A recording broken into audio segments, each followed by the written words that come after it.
Inikot-ikot ko rin kanina. Puta na, bakit wala na yung ano, hindi na siya nag-overheat. Baka sa winter lang siya nag-overheat.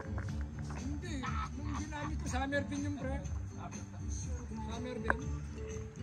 Pumunta ako dun sa may Princess Auto kasi may shop dun pare ng Pilipino na ang daming ganun.